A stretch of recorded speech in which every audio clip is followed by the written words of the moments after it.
Mount Zion Music. Yet boy, shuffling ta we vado, Camwell. Summertime, yeah, we happy. Me and family, yeah, we step out of ends and call a big things for Chico. Chica, the timbo pin, the most round, so go for a nation, mori. I know, put the mad things turn up. The most of the mudi wa please buckle up, chop, chop. Teacher for a nepa chill spots, a tita to a joke and a beam up a road pot. And this Saturday, kwese kwanzi chirire, ndingararire, ope andichakude, wakandizingisa kubasa. Ndiwa kanditajisa kupasa, ndichakupisa semarasha.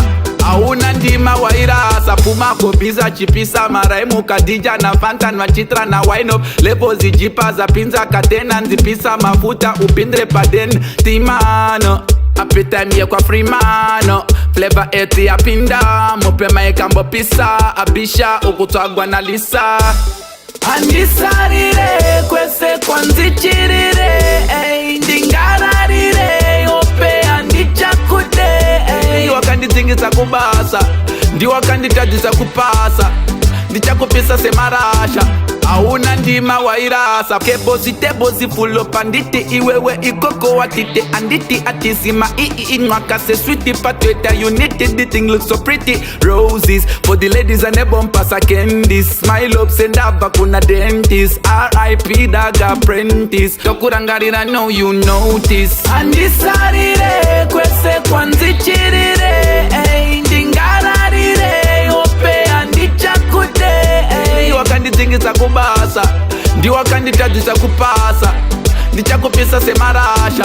Auna ndima wairasa. Summertime, yeah, we happy. Me and family, yeah, we step out of ends and call a big things for Chico. Chica, the timbo pin, the most round, so go for a nation, mori. I know, put the mad things turn up. The most of the mudi wa please buckle up, chop, chop. Teacher for a nepa chill spots, a tita to a joke and a beam up a road pot.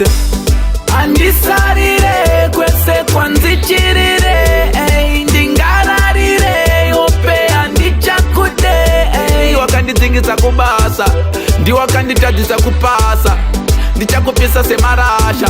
Auna ndima wairasa.